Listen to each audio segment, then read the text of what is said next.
El día de hoy vamos a realizar el panel académico Sostener la vida en contextos de crisis, economía del cuidado y género en el Ecuador. Voy a darle la palabra a María Fernanda Narváez, que es la directora del Observatorio de Género de nuestra universidad.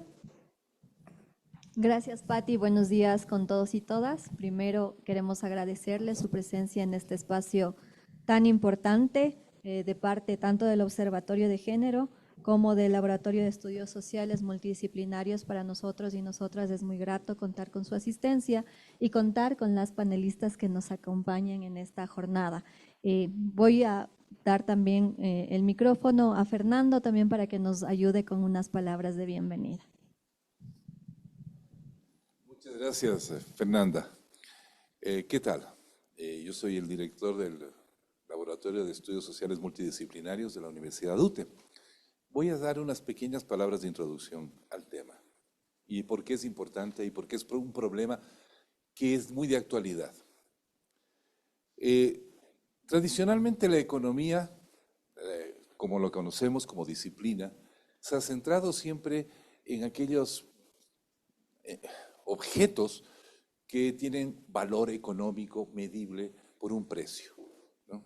El precio es lo que le da valor a algo, porque se le puede poner un precio. Lo que está en el mercado es un bien económico, lo que no está en el mercado no es un bien económico.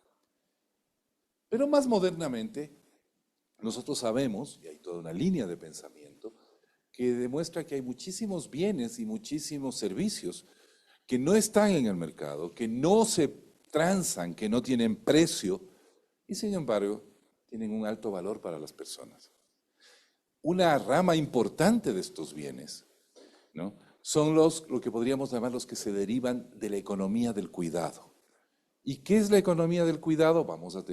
Nos van a explicar de manera abundante, ¿no? No voy a entrar en eso yo porque para eso tenemos panelistas que lo saben mejor que yo. Pero obviamente estamos hablando de aquellos bienes y servicios que tienen que ver con la mantención y reproducción de la vida, ¿no? Ejemplo, lo que me imagino todos nos beneficiamos de los cuidados de nuestras madres, ¿no? Eso evidentemente es economía del cuidado, pero no tiene un precio, a nadie le ha puesto, ¿no? Yo recuerdo cuando yo era niño, era muy pequeñito, mi papá me hacía leer una novelita para niños que se llamaba Corazón. Tal vez alguno de ustedes lo conocen. En mi generación se leía eso en las casas, ¿no? Del mundo de Amichis.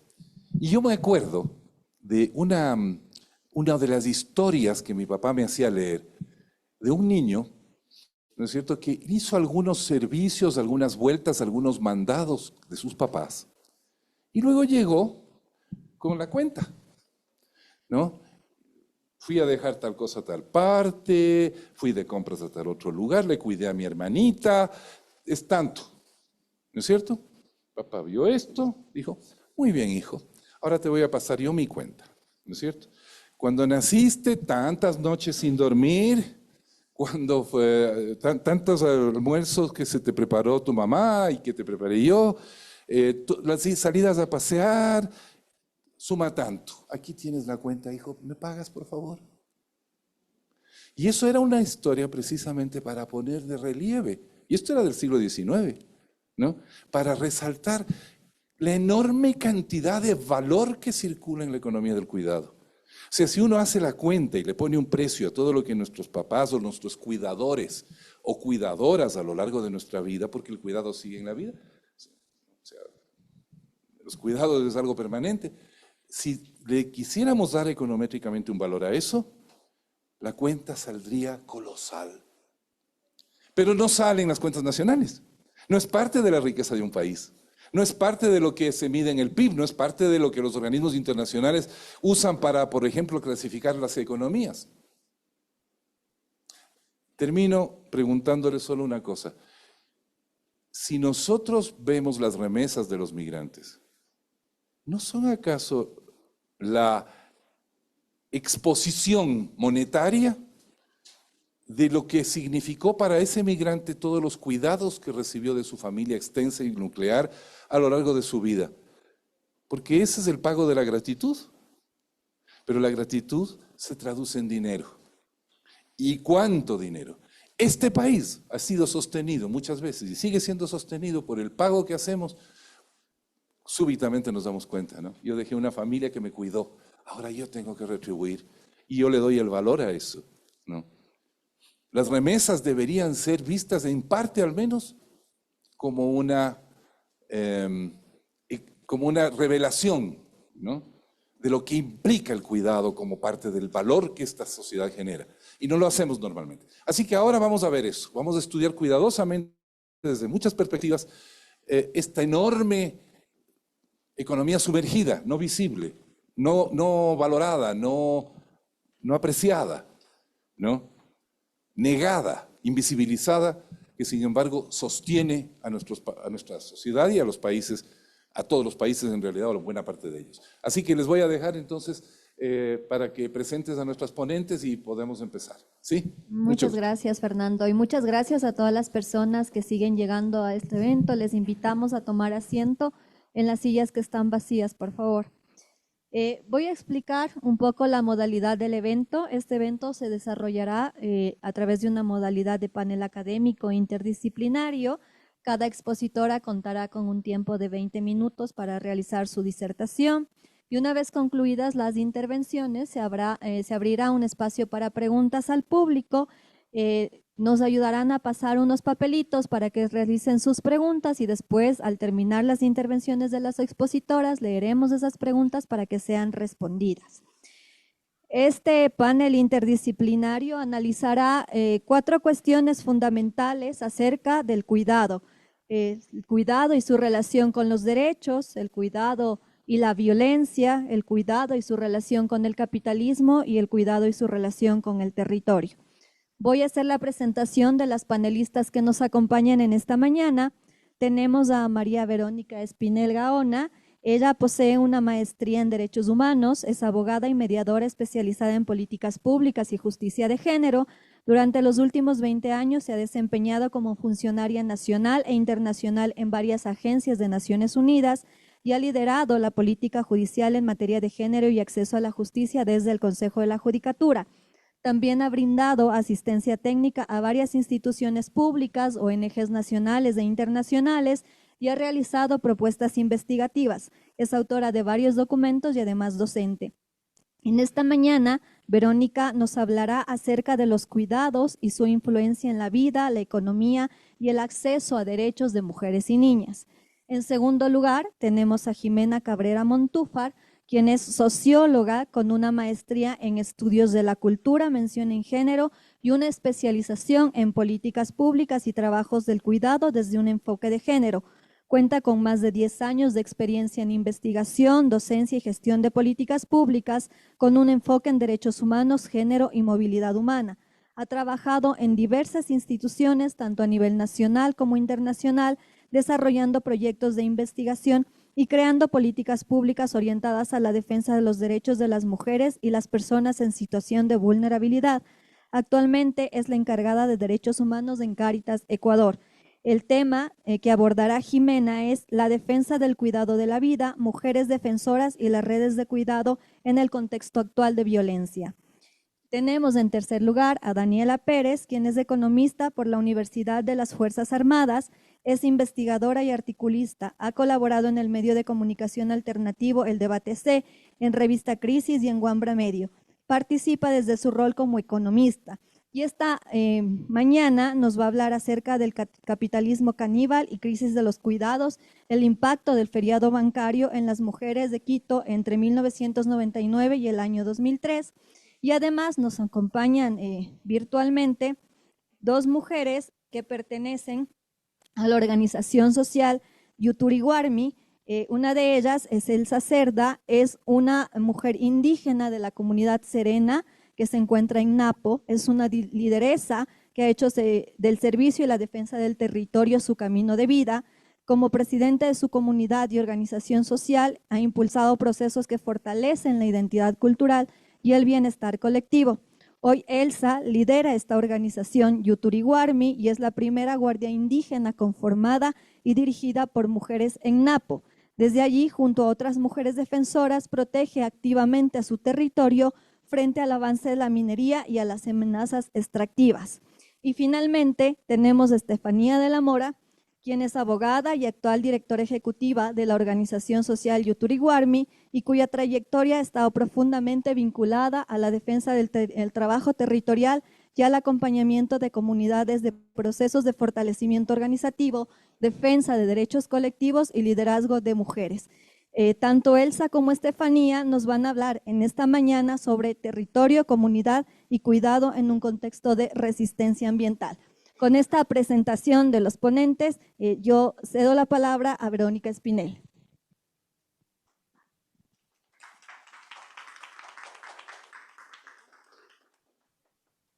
A romper un poco, si es posible, el orden y me voy a poner por acá para poder ver a la presentación y poder conversar con ustedes. Bueno, muy buenos días, muchísimas gracias por estar aquí, por el interés en estos temas. Gracias infinitas y en serio enfáticas a la UTE. Recuerdo una conversación que tuvimos con Fernando en otro espacio como este académico y le decía, oye, ¿y por qué no hablamos de los cuidados? Le decía a Fernando. Y ahora me siento muy orgullosa de ver cómo la UTE ha capitalizado un tema que no solo es vanguardista, como decía Fernando, sino profundamente revolucionario. Revolucionario desde el sentido de la transformación social, de la visibilidad de algo que ha sido históricamente invisible y de la posibilidad desde la academia de poder analizar y reflexionar sobre estos temas que son profundamente importantes para todos y para todas, para la humanidad, para la sostenibilidad de la especie, para la reproducción de la vida. Y así, con estos agradecimientos, quisiera iniciar la ponencia el día de hoy. Había traído una presentación, no sé si la podemos pasar. ¿Sí? Ok. Bueno, hasta que esté la presentación, voy a ir adelantando un poco sobre el tema. Y para eso quería como plantear algunas ideas, porque, bueno, partimos desde el supuesto de que todos sabemos qué es los cuidados. Sin embargo, un poco para introducirnos al tema, me voy a permitir hablar o conceptualizar los cuidados, ¿no? Como el trabajo de cuidados. ¿Qué es? Todos ya nos imaginamos, ¿verdad? Que son todas esas acciones necesarias para preservar la vida, para preservar la especie, pero también para preservar o para mantener el bienestar de las personas. Y cuando hablamos de bienestar de las personas, hablamos de ejercicios de derechos humanos, ¿verdad? ¿Cuáles son esas actividades, todas esas actividades necesarias para preservar la vida? Pueden ser, por ejemplo, realizar la comida, ¿verdad? Preparar alimentos, alimentar, es parte de sostener la vida. Es cuidar a los bebés recién nacidos, ¿verdad? Es preservar la vida. Sin cuidados, estos niños y niñas que nacen no podrían llegar a ser adultos. Si no llegan a ser adultos, no llegan a poder reproducirse, entonces se acaba la especie. Y es súper importante decir las cosas como son, se acaba la especie. O sea, gracias a los cuidados, que ha sido un trabajo eminentemente femenino, es que hoy por hoy todos y todas estamos aquí. Los cuidados tienen como dos aspectos, ¿no? Como dos dimensiones. Una dimensión individual, ¿verdad? Son las cosas que cada uno de nosotros y de nosotras hacemos para cuidarnos. Entonces, esta mañana tomé una ducha, me cepillé los dientes, tomé un desayuno, ¿verdad? Me cambié de ropa, ¿no? Cosas por el estilo que hacen que se preserve mi salud, que se preserve mi higiene, que yo esté alimentada.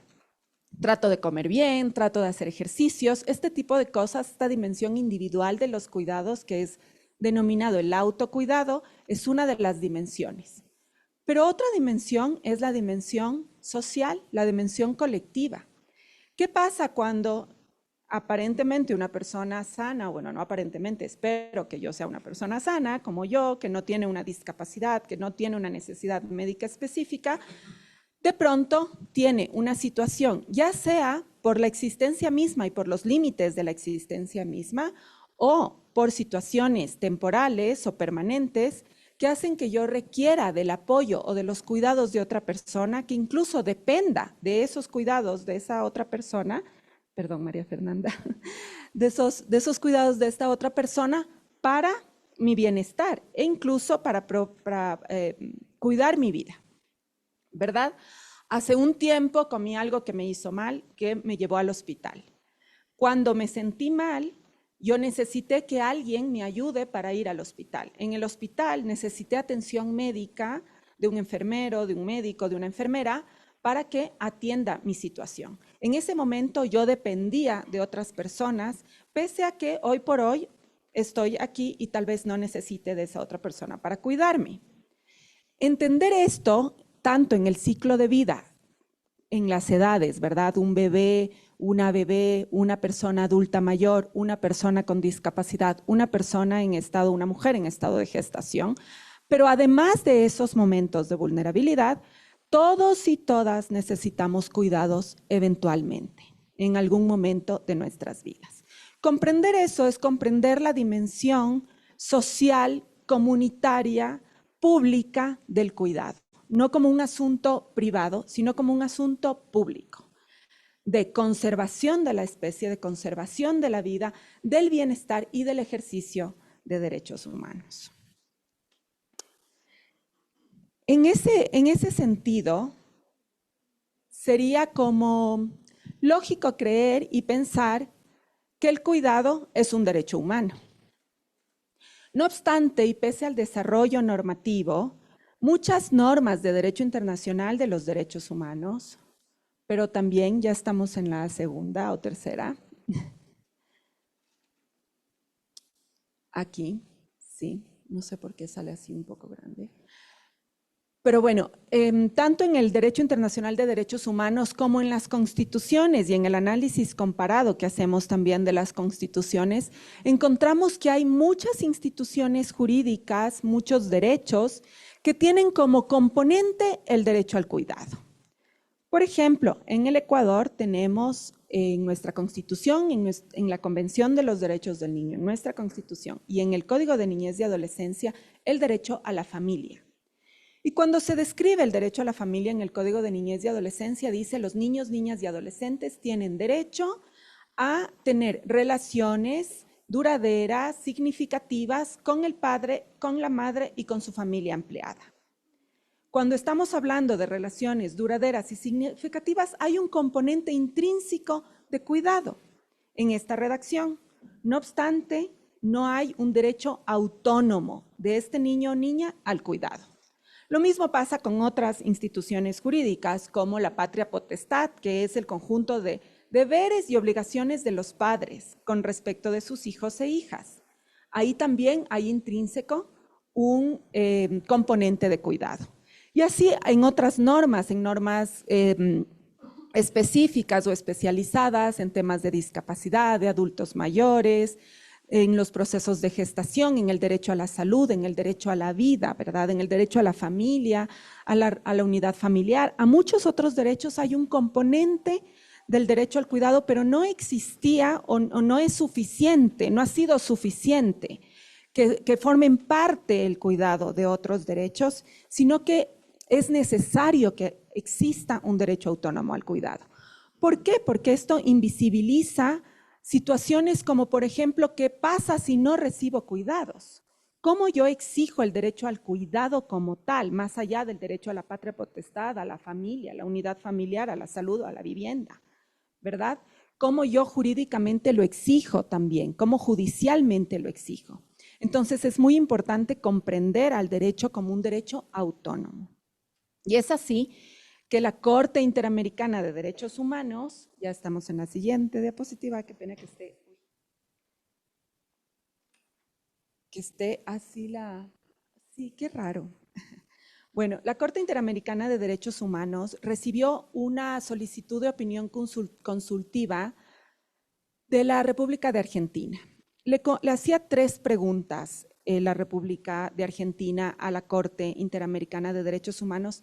Esto en el marco de la Conferencia Regional de la Mujer que se llevó a cabo en el año 2022 en Buenos Aires, cuyo tema fue el derecho al cuidado.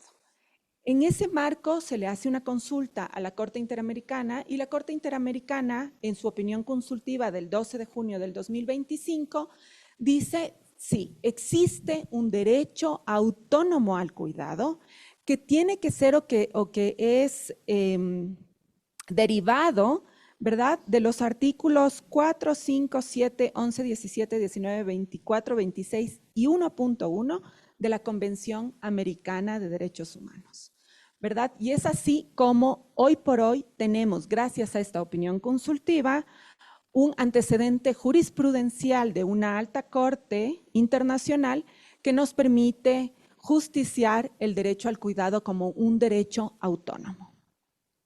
¿Y por qué les hablo de la importancia de tener este derecho? Bueno, ya les decía que no solo porque nos permite judicializarlo, exigirlo, visibilizarlo, sino también porque nos permite comprender, ¿verdad?, o tener esta idea de las características propias de los derechos humanos, ¿verdad? Uno de ellos, la indivisibilidad, la universalidad de los derechos humanos, la indivisibilidad, la interdependencia, la inalienabilidad. Todas estas características lo que hacen y lo que permiten es que los estados cuyo principal deber del Estado es el ejercicio, la protección, la garantía y el respeto de los derechos humanos en sus habitantes, nos permite que ya no solo sea judiciable el derecho al cuidado, sino que forme parte de las obligaciones del Estado para que existan políticas públicas, sistemas integrales de cuidados que respondan y que garanticen el cuidado, no como un derecho que es o una obligación de la familia solamente, sino también de la sociedad y del Estado, ¿verdad? Y ya se pone la cosa un poco más interesante. En la siguiente diapositiva, yo sé que una de mis coparlantes de esta mañana va a hablar un poco más sobre la crisis de los cuidados. Sin embargo, yo voy a hacer un poco escueta, dada que además es la primera intervención, una aproximación a esta crisis. ¿Y por qué hablamos de que hay una crisis? ¿Cuándo hay una crisis? ¿Cuándo hablamos de una crisis? No hablamos de crisis humanitaria, hablamos de crisis sanitaria, hablamos de crisis de seguridad, hablamos de crisis climática, ¿no? Lamentablemente, hoy por hoy tenemos unas crisis sobrepuestas, además, en el país y en toda América Latina. Hablamos de crisis cuando hay un desborde, ¿no? Cuando tenemos, por ejemplo, una capacidad de brindar, como en la pandemia, de brindar atención médica, pero había tanta demanda y tanta necesidad de atención médica que hubo un desabastecimiento, ¿verdad? Colapsaron los servicios de salud en el Ecuador y en algunos otros países del mundo. Con los cuidados pasa lo mismo. Resulta que hoy por hoy tenemos una demanda demasiado grande de necesidad de cuidados. Y esta demanda además se va a ver recrudecida con el tiempo. Y se debe a varios factores. Uno de ellos es el envejecimiento de la población. Les comento que hoy por hoy en América Latina hay aproximadamente de 6 a 7 millones de personas mayores de 65 años. Para el 2050, de 62 a 65 millones de personas mayores de 65 años. Para el 2050, ese número se va más que a doblar y van a ser 138 millones de personas adultas mayores. ¿Cómo los estados se están preparando para esa situación? Para una situación, además, en la que hemos visto, si bien van a haber más personas adultas mayores, va a haber un número menor de nuevos nacimientos. Es decir, que los hijos y las hijas que hoy cuidamos a los adultos mayores, que son nuestros padres o nuestros abuelos, no van a estar. No vamos a tener, no van a haber niños, niñas o nuevas generaciones. ¿Cómo nos estamos preparando para esa situación? Hoy por hoy, y obviamente con la pandemia, se evidenció esta crisis de los cuidados, esta necesidad imperiosa de tener más servicios ¿verdad? No solo médicos, sino también de atención para aquellas personas que dependen de cuidados permanente o temporalmente. Otra situación es el avance de la ciencia. ¿No? Hoy por hoy tenemos aproximadamente 4 millones y medio de nuevos casos detectados de cáncer en América Latina. Para el 2050 se espera que sean aproximadamente 7 millones al año. ¿No? Si bien la ciencia ha permitido que haya un envejecimiento de las personas, también este incremento de estas enfermedades crónicas van a hacer que se necesiten servicios de cuidado, ¿verdad? Van a haber más necesidades de atención médica. Por otro lado, hay una crisis porque hay una sobrecarga de trabajo en las mujeres y en las niñas. Y esto, además, no solo es desigual, sino injusto. Somos o hemos sido históricamente las mujeres y las niñas quienes nos hemos hecho cargo de esas responsabilidades de cuidado y en su gran mayoría de forma no remunerada. Hoy por hoy, el 75% del trabajo no remunerado de cuidados en la región y también en el Ecuador, es uno de los países que tiene el promedio regional, ¿verdad? Lo realizan las mujeres, un 75%, imagínense. Y en el trabajo remunerado, el 94% de las empleadas domésticas o de las trabajadoras de cuidados remunerado, el 94% son mujeres. Está clarísimo entonces que socialmente se ha entregado a las mujeres el rol de cuidado. Tanto lo hacemos de manera no remunerada como de manera remunerada.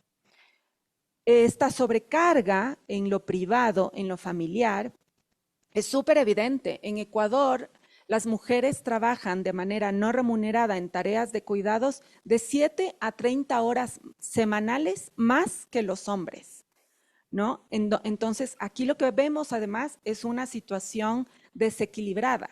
Las mujeres, mientras también realizamos trabajo productivo, de oficina, estudiamos y tenemos otras acciones que llevan dinero o medios de vida a la familia, además trabajamos de manera no remunerada entre 6 y 30 horas más.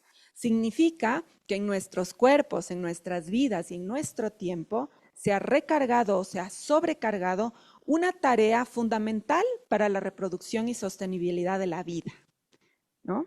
A veces me hace mucha gracia porque en estos podcasts que son estos antifeministas, ¿no? Que comienzan a dar estos argumentos de por qué el feminismo es una cosa que no tiene sentido, no sé, dicen cosas como, ¿y qué han hecho las mujeres? ¿No? Y es como que yo solo me sonrío un poco porque digo, bueno, hablan desde el desconocimiento, ¿no? Y desde la falta de visibilidad de este trabajo, que ha sido como normal. O sea, somos las mamás las que cuidamos, las que damos de lactar, las que cocinamos a nuestros hijos, los bañamos, los vestimos. Es como algo obvio, algo que no nos hemos cuestionado respecto no solo a su impacto social, sino también económico, como decía Fernando esta mañana.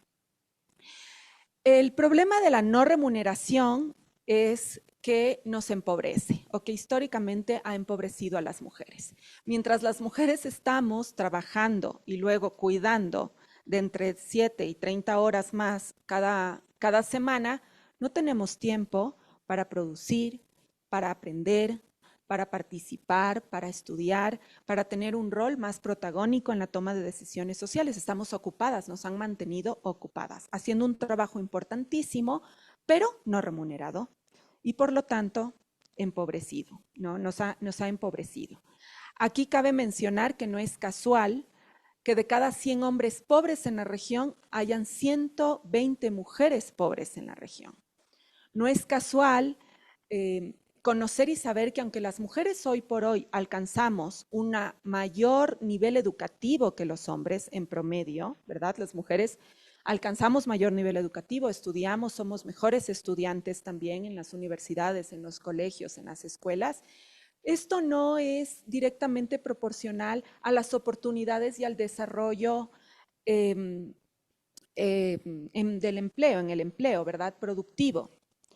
Las mujeres, por ejemplo, seguimos estando subrepresentadas en cargos de direcciones de empresas. Apenas el 20% de las mujeres llegan a ser directoras o máximas autoridades o administrativas de las empresas. En lo político, por ejemplo, solo el 19%, hoy por hoy, que les cuento que se dobló porque era peor, era el 8% en el anterior periodo, pero en este periodo el 19% de las mujeres en el país son alcaldesas o fueron elegidas como alcaldesas de 221 cantones. Pese a que somos el 51% de la población, solo el 19% ha alcanzado una alcaldía. Y esa relación es, entre más suben, digamos, los cargos, se disminuye. Por ejemplo, en el Ecuador no hemos tenido electa una presidenta mujer, pese a que somos el 51% de la población y que tenemos más de 200 años de república, ¿no? Es evidente que hay un techo, el famoso techo de cristal del que hablan muchas doctrinarias, ¿verdad? Que son estas situaciones invisibles que no están en la ley, que no son claras, pero que afectan y que permiten que las mujeres no alcancemos estos grandes niveles de toma de decisiones. Y una de esas situaciones invisibles son definitivamente las tareas y el trabajo de cuidados, que nos tiene ocupadas, que nos cuestiona, que nos pone a tener que analizar y que escoger entre la maternidad o el tiempo de una maternidad efectiva, completa, como la queremos tener, como la queremos hacer, o la carrera profesional, ¿verdad? Mientras que para los hombres, en un sistema hecho para ellos, este no es un cuestionamiento, ¿no? En sus vidas ellos tienen hijos y también tienen una carrera exitosa. Y de hecho, muchas veces aquellos que tienen hijos tienen una mejor posibilidad de tener éxito, mientras que para las mujeres es inversamente proporcional. Este es un modelo definitivamente desigual e injusto, ¿verdad? Que no considera o que no ha considerado el trabajo y esta responsabilidad del bienestar, de la reproducción, de la sostenibilidad de la vida como un trabajo o como una responsabilidad pública, sino como algo privado. Y cuando lo ponen a lo privado, lo ponen como una responsabilidad meramente de la madre, ¿no? De la madre, que es la que cuida, la que cría, la que cocina, la que apoya, la que acompaña de manera permanente. Entonces, todo este trabajo que constituye el 21% del PIB de los países, si el trabajo no remunerado de las mujeres se monetizara, imagínense, sería más del 20% del PIB de los países, que es muchísimo más que muchas otras líneas productivas, ¿no? No sé, muchísimo más que los textiles, por ejemplo, o que la producción textil en el Ecuador, ¿no? Y esto, ok, ya termino.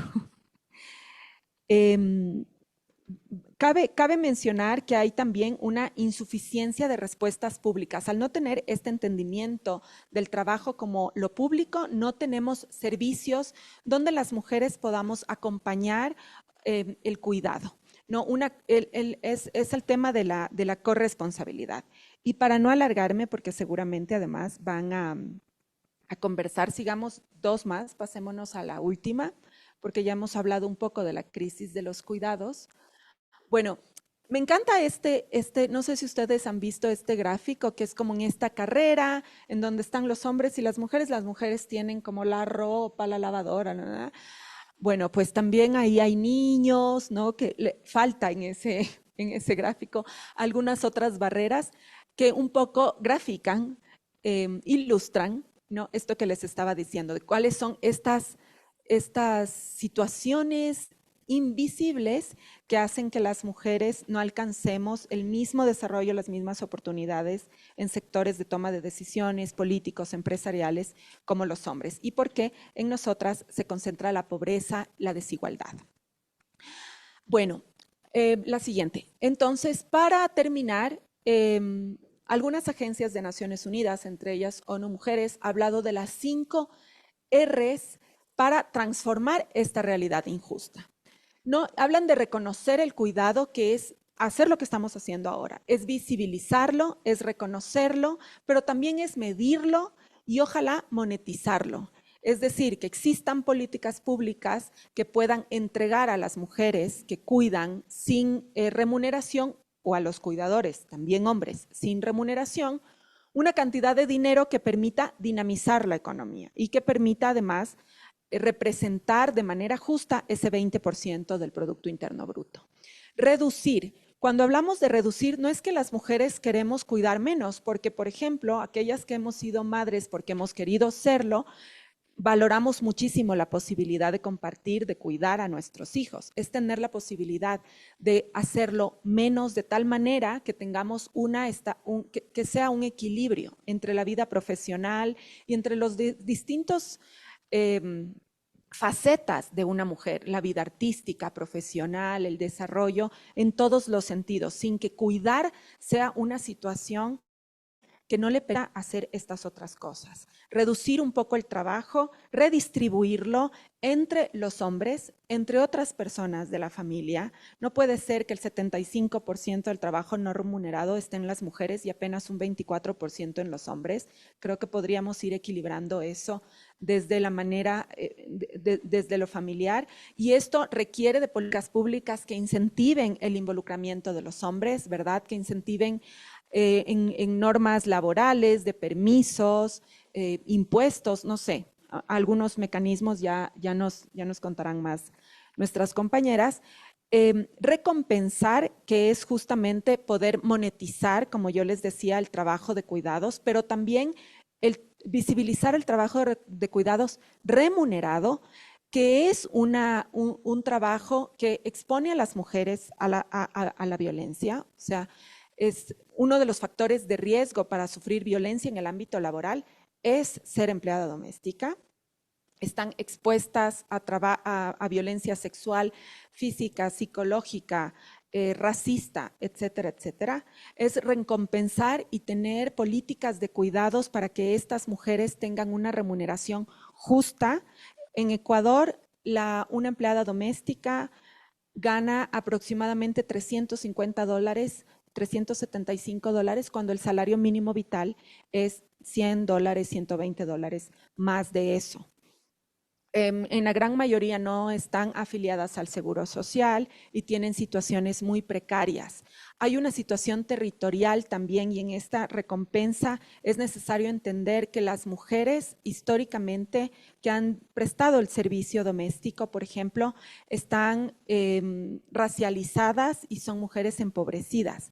Hay estudios bien interesantes de la ciudad, cómo se ve que, por ejemplo, las mujeres del sur de Quito están empleadas en sectores del norte de Quito o de los valles, donde tienen más recursos económicos como para poder tener una empleada doméstica, pero se trasladan por la ciudad 2 horas. Pensar en ellas y tener una mirada de un sistema integral de cuidado, de una política pública con enfoque de género y de cuidados, permite también tener unas acciones diferenciadas en el servicio público de transporte, para que las mujeres tengan una situación más digna en su traslado. Y bueno, representar el cuidado, y es obviamente la posibilidad de tener estas voces de las mujeres cuidadoras, de las mujeres y de las niñas y de las adolescentes, que también una de las principales causas de deserción escolar en el Ecuador es el embarazo adolescente, pero también el cuidado de hermanitos, de hermanitas, de padres, de madres, de enfermos, sobre todo en las niñas, ¿no? Por esta división sexual del trabajo, por esta idea de que somos las mujeres las que cuidamos. Entonces, esta representación nos permite escucharlas y poder tomar acciones, medidas, reflexiones, análisis desde todos los sectores sociales para cambiar esta situación injusta y poder devolver dignidad y reconocer un trabajo que sostiene la vida, la reproducción y el bienestar humano. Gracias.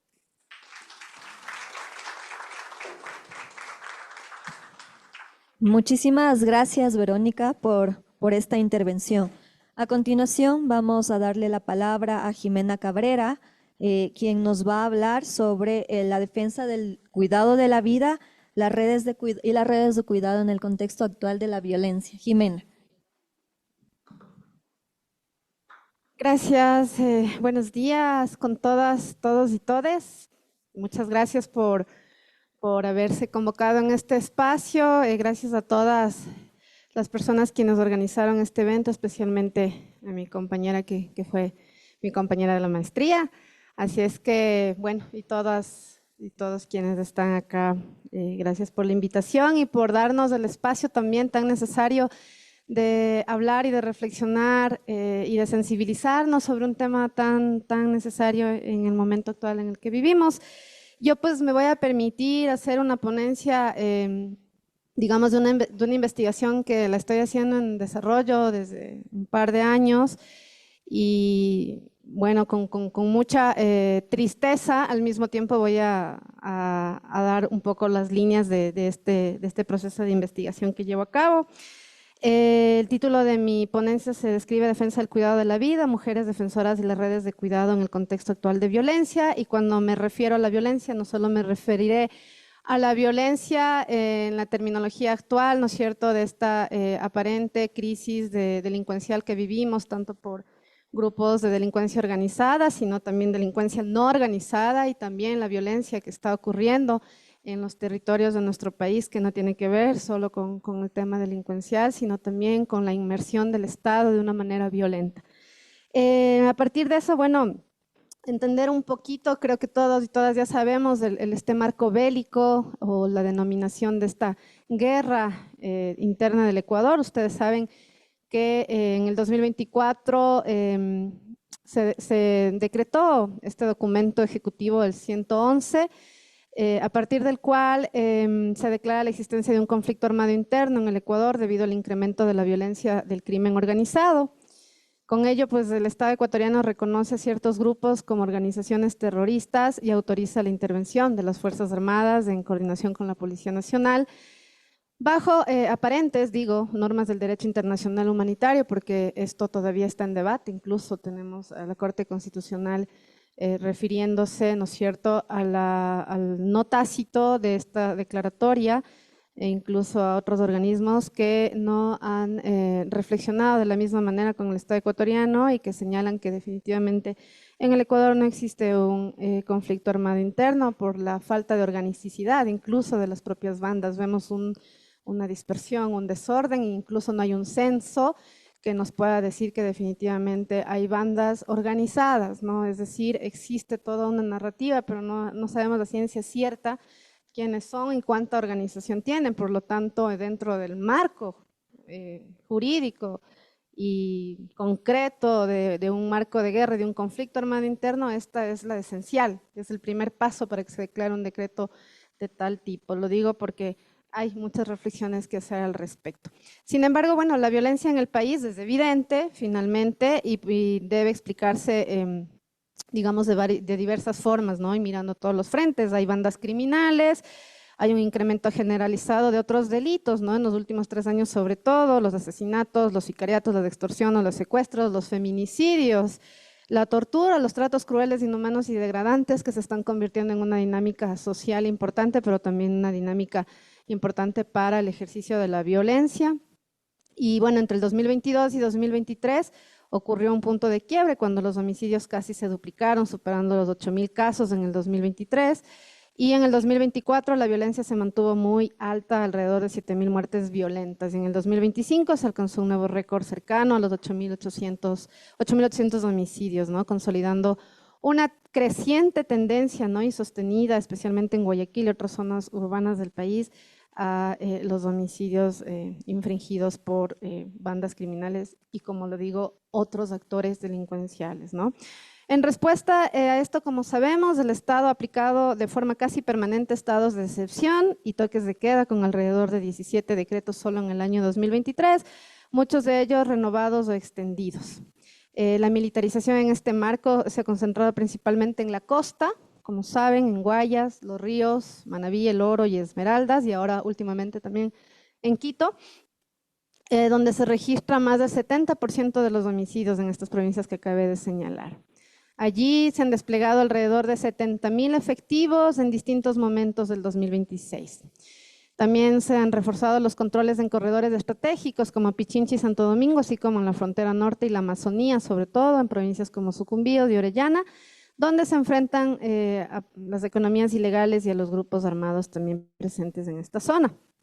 Este proceso de militarización que lo acabo de señalar está acompañado, ¿cierto?, de un fuerte incremento del gasto en seguridad y defensa, que también es necesario decirlo y tampoco es un secreto a voces.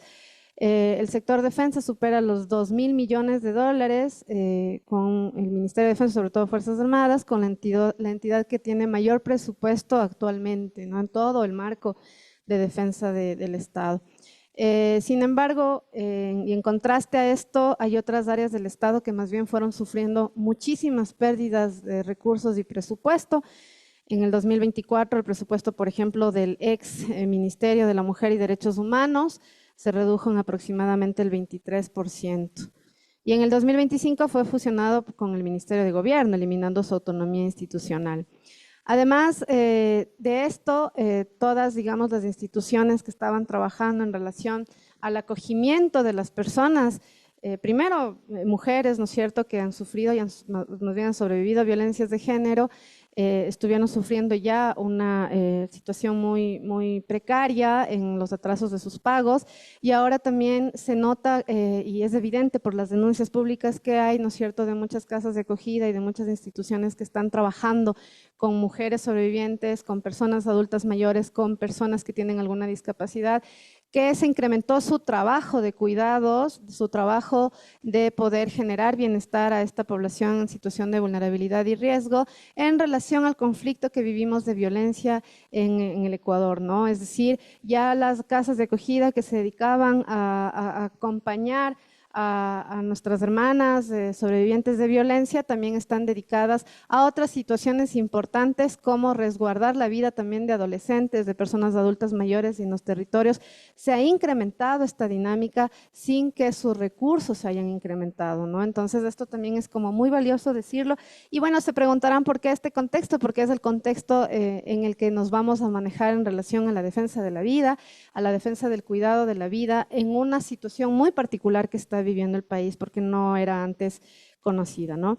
Entonces, bueno, este escenario muestra una estrategia, ¿no es cierto?, centrada en la seguridad, evidentemente, y acompañada de un argumento significativo del gasto público en relación a la defensa, ¿no?, en territorio.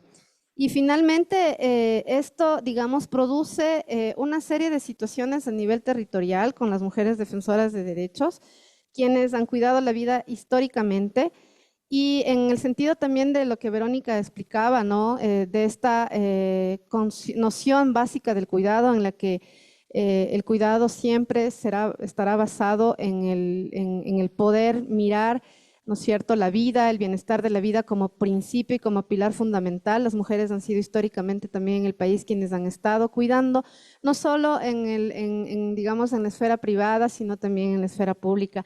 Y actualmente, tal como lo ha dicho Pascal Moliner, una de las teóricas del cuidado, los cuidados es un ejercicio de perseverancia de la vida del otro y de la otra, sin necesidad de que haya vínculos afectivos, incluso sin necesidad de que sea familiarista, ¿no? Y eso es lo que está pasando en el territorio. Y en este marco de conflicto, en este marco de guerra que sobrevive el país, los cuidados se han debilitado de manera muy importante. Yo le sumaría, Vero, a todo lo que tú has dicho, que la situación del conflicto ha generado, ¿no es cierto?, una complejización de los cuidados a nivel interno dentro de las familias, pero también a nivel público, ¿no?, y comunitario, evidentemente, donde se complejiza, donde se vuelve casi imposible salvaguardar la vida, porque la vida está amenazada, ¿no?, por diferentes frentes, como lo decíamos, y esto definitivamente está provocando más el empobrecimiento, pero además el empobrecimiento no me refiero solamente al económico, porque requieres de más estrategias de seguridad y requieres de más estrategias materiales para la vida, sino que requieres también de otros recursos que las mujeres están activando en territorio, por ejemplo, los recursos emocionales. Es decir, en este conflicto de guerra las mujeres ya no se dedican solo a cuidar de sus hijos, de sus nietos, ¿no es cierto?, y al cuidado también incluso en los espacios de trabajo, a hacer trabajos remunerados del hogar, sino que, por ejemplo, en los territorios son son quienes están llevando los duelos.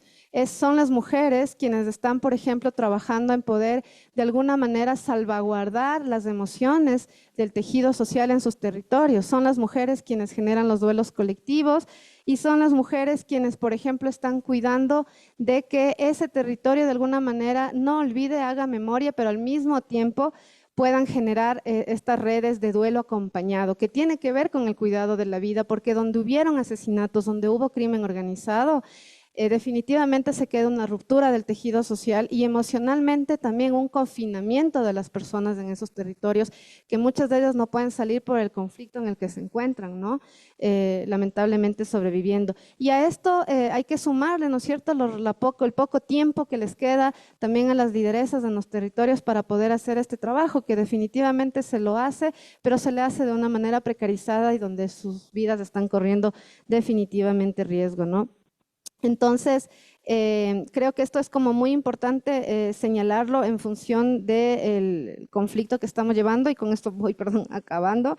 En las zonas, por ejemplo, rurales, ¿no? Donde efectivamente la visión y el tejido social se ha ido sosteniendo de esta manera, pues hay una organicidad tan importante, ¿no? La política aquí más comunitaria tiene que ver con la protección, por ejemplo, con las redes de sostenimiento, con el cuidado colectivo y la defensa, ¿no es cierto?, de los territorios.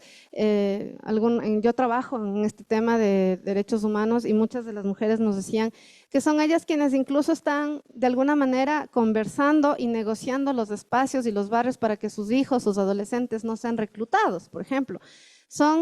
Esto tiene que ser también ahora vinculado como un trabajo del cuidado de la vida, porque definitivamente el joven que es reclutado pues será próximamente asesinado y próximamente también estará dentro de una red de violencia criminal u otro tipo de violencias en la que va su vida a ser mermada, ¿no? Entonces, asimismo, en territorio existen todas las ONGs y los grupos de trabajo organizativo y también de otras organizaciones, me refiero privadas. La mayoría de trabajadoras de estos grupos que están haciendo trabajos comunitarios, ¿no es cierto?, de acompañamiento, de patrocinio, de todo tipo de situaciones de acompañamientos, incluso acompañando movilización segura para desplazamientos forzosos, la expulsión de sus territorios de muchas familias, lo hacen mujeres, ¿no? Son mujeres que definitivamente están trabajando en un contexto en el que ha tenido que cambiar definitivamente de vista y de visión, ¿no? Entonces, esta violencia que está ocurriendo, ¿no es cierto?, en lo social, ha generado eso, ¿no? Daños, duelos, rupturas del tejido social, los desaparecimientos, entre otras cuestiones dolorosísimas de los territorios, y quienes están sosteniendo, sobre todo desde la ética del cuidado. Me quería referir acá a otra de las autoras inminentes del cuidado, Carol Gilligan y Joan Tronto, quienes dicen que definitivamente ante estas situaciones hay que entender de manera profunda que lo que están haciendo las mujeres lideresas en el Ecuador en contextos de violencia, hay un foco clave ahí, es la ética del cuidado, es decir, trabajar por cuidar la vida ante la narrativa y ante la práctica de violencia que estamos viviendo, ¿no? Y esto significa en clave la vida en comunidad, que se sostiene a través de relaciones de apoyo, de sororidad, de protección y responsabilidad mutua, y no solo mediante instituciones formales, ¿no?, sino más bien en las propias prácticas históricas de las mujeres. Entonces, eso es un poco lo que puedo decir. Quizás hay algunas preguntas que más bien me gustaría contestar posteriormente si las hay, y bueno, es un tema totalmente a desarrollarse en general. Gracias.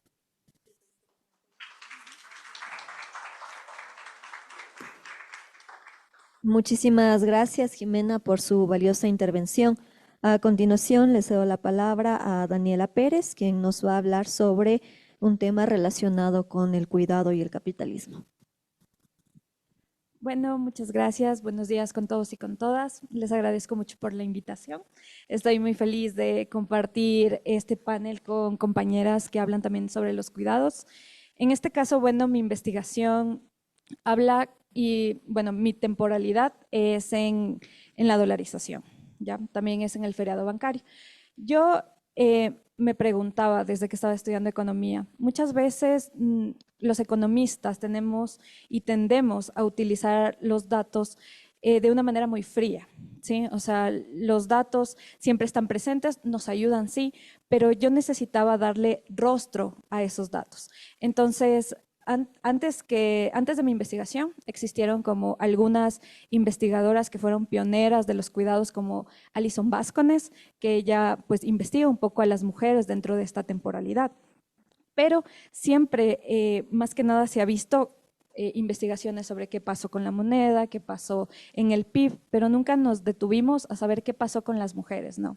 Bueno, esta investigación netamente es sobre la ciudad de Quito, no la pude hacer como un poco más grande, pero va más o menos con una metodología de triangulación. Es algo que todavía en la economía no se utiliza, porque siempre en la economía queremos como datos más fuertes, queremos también análisis econométricos, y bueno, aquí no se hizo tanto eso, tenemos datos, tenemos entrevistas, y ese es el punto, ¿no? La innovación también dentro de la economía. Bueno, a finales del siglo XX, Ecuador enfrentó uno de los episodios más traumáticos de la historia, que fue el feriado bancario en 1999 y en el 2000 la dolarización. Este periodo, como les comentaba, ha sido estudiado desde la macroeconomía, pero nunca desde el costo social diferenciado que asumieron las mujeres. El objetivo de mi investigación fue netamente analizar la crisis financiera que incrementó la carga de trabajos de cuidados no remunerados. Aquí me gustaría acotar algo. Existen los sistemas de cuidados y hay una diferencia, ¿no? Los trabajos de cuidado no remunerados y lo que decía mi compañera, los trabajos sí remunerados. En este caso, yo estudié los trabajos no remunerados. La hipótesis netamente es sobre las políticas de ajuste económicas que no son neutrales al género. En las crisis nunca son neutrales. Y también trasladan los costos desde el Estado hasta la esfera privada y doméstica. Recae directamente sobre los cuerpos y los tiempos de las mujeres. Entonces, como casi siempre estudiamos solo desde la macroeconomía, también investigamos de la microeconomía, yo quería investigar esto. Hay como este hueco de investigación en los que no se habla sobre los trabajos de cuidados no remunerados. También pues hay que hablar de las delimitaciones, pues no hay un modelo económico causal y tampoco hay una encuesta del uso de tiempo para los años investigados. En el Ecuador a partir del 2008 tenemos estos datos, pero en esa época no teníamos, entonces para mí fue un poco difícil y bueno, mis profesores me decían como, ¿y cómo vas a saber? Y yo dije, no, mi triangulación. Tenemos que ser interdisciplinarios, no podemos solo quedarnos en los números, tenemos que ver los testimonios de estas mujeres. Bueno, para mi marco teórico, como dice mi ponencia, el capitalismo caníbal, yo utilicé mucho a Nancy Fraser, pues ella, si bien es una filósofa contemporánea, nos habla sobre este concepto clave, ¿no? Que plantea que el sistema capitalista arrastra una grave contradicción. ¿Por qué? Porque depende del cuidado para existir, pero su lógica de acumulación y los recortes neoliberales que fueron en esa época terminan devorando y destruyendo estas bases sociales. Entonces, el sistema se alimenta del trabajo de cuidados, necesita del trabajo de cuidados, pero al mismo tiempo los asfixia con los recortes. Este modelo reconfigura radicalmente la organización del trabajo y de la sociedad a través de estas dinámicas. Por ejemplo, existe una retirada sistémica del Estado y de la desinversión. Existe este desmantelamiento de los servicios públicos, un recorte masivo en la inversión en bienestar social por parte del Estado. Y también en esa época, como bien saben, fue una crisis económica, existe la caída del salario y el aumento de la jornada. Es decir, en esa época la gente no le alcanzaba para vivir. Creo que más o menos estaba el salario mínimo en $43, entonces no alcanzaba para vivir. Las mujeres tuvieron que salir también masivamente al mercado laboral. Y bueno, la precarización laboral, que es algo muy importante de hablar porque las mujeres siempre vivimos precarización laboral. La producción se desplaza hacia territorios donde la mano de obra es más barata y precarizada. Entonces también tenemos esto de la incorporación masiva pero desigual de la mujer al mercado laboral. Como decían mis compañeras, las mujeres estudian más, pero no tienen las mismas aperturas dentro del mercado laboral. También tenemos una brecha salarial que existe, ¿no? Estamos más preparadas, pero tenemos menos trabajo. Y bueno, dentro de esta característica también del capitalismo caníbal que continúa y se habla acerca del capitalismo financiarizado, es que genera una fractura dentro de la reproducción social y esta va provocando lo que se conoce la crisis de los cuidados, lo que hablábamos, la crisis de los cuidados que al exigir más trabajo asalariado destruye estas redes de apoyo. ¿Cómo las destruye? Por ejemplo, cuando yo entrevisté, había muchas mujeres que, como ya no alcanzaba el sueldo, tenían que salir al mercado laboral. Pero como tenían que cuidar a sus hijos, porque tampoco había guarderías, tenían que llevarse a sus hijos. Entonces, esto recae en precarización laboral, también no tienen trabajos formales y aparte, pues tienen que continuar con el cuidado de sus hijos. Entonces, se privatizan, se ocultan en los hogares de menores recursos y también se va camuflando bajo el ideal moderno de la familia con 2 proveedores, ¿no? Y bueno, para resolver también como esta pelea de por quién asume los cuidados, ante estas largas jornadas de trabajo, el capitalismo financiarizado recurre a la importación de trabajadoras de regiones marginadas. Eso es lo que pasó en Ecuador. En el 2001 tenemos un pico masivo de la gente que salió a otros países, pero entonces es eso, las mujeres se van a cuidar a otros países y dejan a mujeres aquí más empobrecidas y racializadas para que cuiden a sus hijos. Entonces es una cadena de cuidados globales, ¿no? Entonces del tercer mundo van al primer mundo a cuidar y aquí se quedan a cuidar otras mujeres más empobrecidas y tal vez racializadas. Bueno, también en mi investigación hablo sobre un poco del contexto histórico, el feriado bancario, hablo sobre el salvataje bancario, que mientras el Estado rescataba los bancos, la operación de esto, que fue como el 300% del PIB en 1999, se desentendió de la inversión social. También hubo como un impacto inmediato, pues hubo el congelamiento masivo de depósitos, devoluciones fulminantes del sucre y una inflación descontrolada. Esto provocó el colapso en el poder adquisitivo de los hogares, obligando a las familias a buscar estrategias extremas de supervivencia. Como les digo, las mujeres salían también, y no solo las mujeres, ya en familias numerosas, muchas hermanas, tías, salían para poder comprar las cosas que necesitaban, no alcanzaban. Entonces, tal vez muchas personas vivieron esa crisis, entienden cómo más o menos pasó. Hay muchos jóvenes, tal vez no entendemos como lo que pasaba en ese momento, pero al entender cómo toda la familia tenía que salir al mercado laboral, pues ahí entendemos que esta crisis de los cuidados se potenciaba. Dentro de mis resultados, yo entendí que, por ejemplo, las mujeres somos amortiguadoras de las crisis. ¿Okay? Y bueno, voy a dar como rapidito los datos importantes. En el censo del 2001 había un 17.77% de mujeres que se llamaba quehaceres domésticos, eran inactivas. Entonces las mujeres quedaban relegadas a un plano no económico, como comentaban mis compañeras, no se visibiliza, ¿no? Ahora ya tenemos como más visibilización acerca de los cuidados, todavía no tenemos una red, pero justo en estos años la quiebra económica pues provocó una ola migratoria masiva. También la crisis obligó a muchas mujeres y niñas a abandonar el colegio para realizar un trabajo doméstico, insertarse en la informalidad. Y bueno, mi última conclusión es que la aparente estabilidad macroeconómica que Ecuador alcanzó tras la adopción de la dolarización se sostuvo en la práctica sobre la precarización de la vida de las mujeres y la explotación de su trabajo invisible.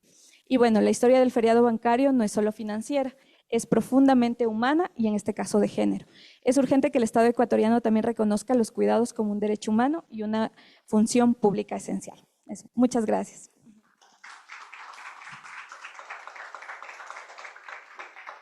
Muchas gracias, querida Daniela, por esta intervención. A continuación vamos a tener una intervención virtual de parte de Elsa Cerda y de Estefanía de la Mora de la organización Yuturi Guarmi.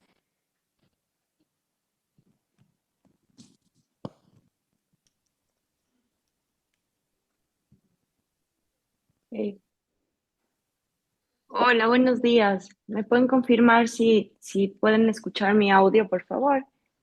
Sí, hola, les estamos escuchando. Perfecto, muchísimas gracias.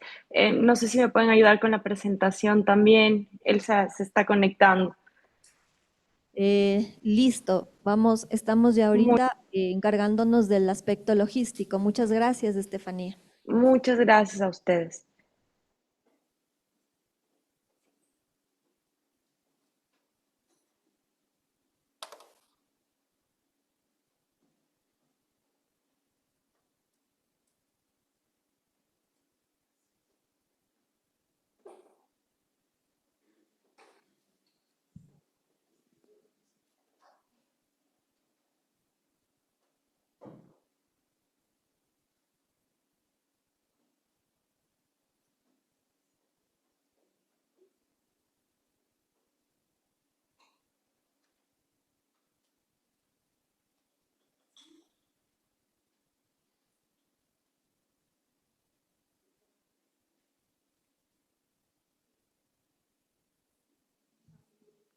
Bueno, vamos a recordar a nuestro público asistente que vamos a pasar unos papeles para que si tienen algunas dudas o preguntas, ya sea dirigida al panel en general o a cada una de las panelistas, las hagamos a través de los papeles y al finalizar las intervenciones siguientes vamos a dar paso a estas preguntas.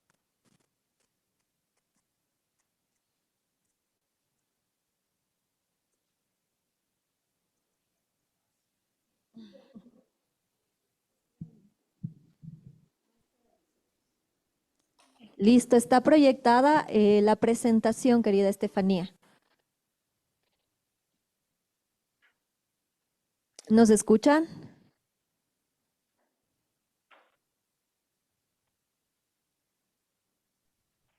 Sí, perfecto. Mil disculpas, estaba con el micrófono silenciado. Pero bueno, muchísimas gracias por este espacio. Creo que ha sido una mañana muy enriquecedora escuchar a todas las participantes de este panel, todos los conocimientos y datos tan importantes que se han enfocado dentro de este foro. Mi nombre es Estefanía de Mora, soy abogada de profesión y represento desde la dirección ejecutiva a la organización social Yuturi Warmi, que es una construcción de una guardia indígena de la parroquia de Talac, Serena, en la provincia del Napo. El día de hoy yo les voy a hablar de la economía del cuidado enfocada desde el territorio como tal. Y bueno, me parece un espacio muy importante para entender y para empezar con una pregunta. ¿Qué pasa cuando el cuidado no es un servicio, sino un acto territorial? Un acto de protección hacia donde tú estás habitando, hacia los recursos, hacia tu comunidad. Es importante entender que la economía del cuidado, tal como se ha discutido el día de hoy, suele hablar de guarderías, de trabajo doméstico, de segundas jornadas, de cuidados hacia personas con discapacidad. Todo esto es real y definitivamente es urgente, pero en la Amazonía tenemos otros riesgos, tenemos otras escalas relacionadas a nuestra economía del cuidado y el territorio. Y en ese contexto, cuando una guardiana de Yuturi Warmi sale al territorio en la madrugada para vigilar que no entren minería ilegal, ni maquinaria, ni todos los riesgos a los que están expuestos como tal, definitivamente también hablamos de cuidado y justamente eso es lo que hace actualmente la Guardia Indígena Yuturi Warmi desde Serena. Cuidamos del agua, cuidamos del entorno, cuidamos el entorno donde se desarrolla la comunidad, donde los niños juegan, donde la gente se alimenta. El agua es transversal, el río es básicamente desde donde se desarrollan todas las actividades para estas comunidades. Cuidamos también nuestros saberes ancestrales y todo esto en un contexto de resistencia. Escuchaba cómo todo el capitalismo ha desnaturalizado algo que realmente, para mi punto de vista, viene a ser revolucionario, pero no es algo nuevo. Nosotros vivíamos en comunidad, nosotros entendíamos antes la vida de una forma diferente y por eso quiero también dentro de esta intervención hablar de los paradigmas que han acompañado los mecanismos económicos del planeta a lo largo de nuestra historia y cómo definitivamente yo creo fielmente en que estamos haciendo un cambio del paradigma jerárquico a un paradigma circular. ¿Y qué hablamos cuando hablamos de un cambio del paradigma jerárquico a este paradigma circular? Antes de todo lo que hacemos es muy importante nombrar el problema que nos ha convocado. Toda la economía, como le hemos heredado, opera en una lógica jerárquica. Hay un centro que es el Estado, el mercado, que distribuye, que asigna y decide y cuenta cómo trabajo y que no. Y en este modelo el cuidado ha quedado totalmente relegado, invisible, no remunerizado y naturalizado como una responsabilidad femenina, como bien lo decían acá las anteriores panelistas. Hay tres conceptos básicos que conviene entender aquí. Entonces, el trabajo reproductivo, un poco todo lo que tiene que ver con este cuidado de la vida, que ya lo han explicado a perfección, el cuidado, el reconocimiento, la redistribución, la representación y definitivamente también la interseccionalidad. Y desde ahí yo quiero abordar justamente cómo desde el esquema de género, desde la mujer, no es una sola experiencia, es ser mujer, ser indígena, ser amazónica, es una posición específica que ha llevado a siglos de opresión y a siglos de limitaciones que se han dado, no solamente en el entorno, sino en un contexto nacional y global como tal, por temas de racialización y demás. Y sobre todo cuando hablamos de interseccionalidad, nosotros proponemos otro modelo, un modelo circular, un modelo enfocado en la comunidad como núcleo, el territorio como sujeto de derechos, no como objeto de extracción, la reciprocidad entre los pueblos, nuestros pueblos andinos, que llaman AINI como un principio económico, en la lógica de que no hay un centro que distribuye desde arriba, hay una red que se sostiene mutuamente. Y eso es Serena, eso es Yuturi Warmi y eso es lo que se ha generado a lo largo de esta lucha como tal. Creemos también que esta visión antrocentrista de que el ser humano está en el centro y todo gira alrededor del ser humano es bastante inacertada también y tenemos una prueba económica de que es así. Vemos a la naturaleza como un sitio de explotación, de conquista, sin embargo nos olvidamos que somos definitivamente parte de ella. Y bueno, para avanzar un poco con quiénes somos, somos Yuturi Warmi, nacimos oficialmente en el 2020 en la comunidad de Serena, como les digo, somos 35 mujeres, son 35 mujeres quichuas y actualmente yo las acompaño. También no soy de la nacionalidad quichua, sin embargo, tengo un tengo un apego importante y esta lógica de cuidado también hacia estas cuidadoras de la vida como tal.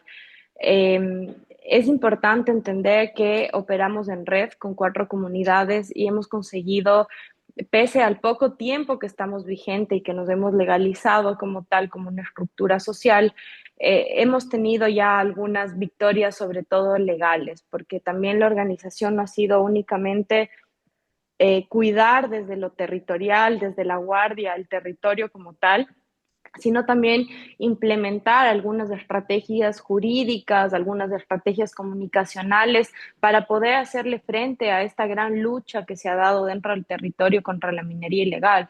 Porque cuando hablamos de minería ilegal, definitivamente hablamos de un contexto en el que no solamente hay una explotación del territorio, hablamos de violencia, hablamos de prostitución, hablamos de consumo de drogas, cosas que dentro de los territorios como tal son cosas nuevas. Entonces, ¿cómo nace esta organización? Y ya que Elsa se conecte un poco, ella les comentará más, ¿no?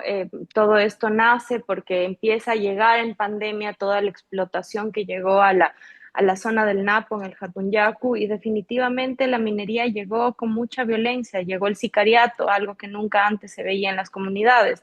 Llegó la prostitución, porque en estos campamentos hay mucho este tema incluso de abuso, de trata a las mismas personas de la comunidad como tal.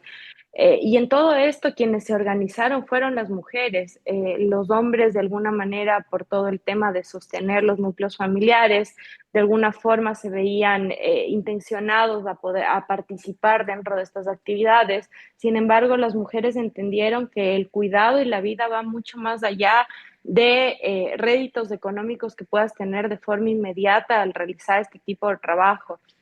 Y así fue como nace la Guardia Indígena Yuturi Warmi en esta lógica de organización. En el 2020 planteamos nuestra primera acción de protección en contra del Estado ecuatoriano en base a una lógica de protección de derechos de la naturaleza sostenidos en la contaminación que se daba ya, imagínense, ya son 6 años que nosotros denunciamos todos los efectos que la minería ilegal y el uso de mercurio estaba causando no solo en temas ambientales, sino también en temas hacia las personas por todas las enfermedades raras que se están generando dentro del territorio. Y acá viene otro tema importante porque hablábamos de personas con discapacidad, pero ¿qué pasa cuando esas personas con discapacidad están dentro de un territorio que definitivamente el Estado ha olvidado, en el que no tiene servicios públicos, en el que no tiene seguridad, en el que para educarte tienes que trasladarte distancias largas como tal? Entonces, en todo este contexto, quienes han sostenido como tal esta lucha definitivamente han sido las mujeres. ¿Cuál ha sido el contexto, la amenaza que nosotros tuvimos que pasar definitivamente Como les digo, la minería ilegal no solo trae este tema de contaminación, sino también de degeneración de los núcleos sociales de las comunidades, mucha influencia también de este capitalismo voraz con el que nosotros a veces operamos dentro de las sociedades ya más occidentalizadas. Sin embargo, en la comunidad era nuevo entender todas estas dinámicas y por eso las mujeres se pudieron organizar. Y cuando la amenaza empezó, definitivamente fue una lucha que se fue construyendo paso a paso, porque también hablamos de un tema de supervivencia económica, de poder tener los recursos para justamente poder subsistir dentro de estos territorios. Y claro, hablamos de que la competencia era contra una industria que a diario puede definitivamente explotar millones de dólares versus a comunidades que se han sostenido ancestralmente a través de prácticas de artesanías, de mingas, de la chacra y de la agricultura como tal. Entonces ha sido un tema complejo. Sin embargo, este sentido del cuidado, este sentido de conservación, no solo hacia la naturaleza, sino también hasta hacia la comunidad, hacia los saberes, hacia la familia, hacia los niños, hacia los ancianos, ha sido lo que ha permitido a Yuturi Warmi sostenerse dentro de todos estos procesos. Nosotros hemos respondido con diferentes acciones como mingas, que son prácticas ancestrales de cuidado, definitivamente, trabajo colectivo no monetizado.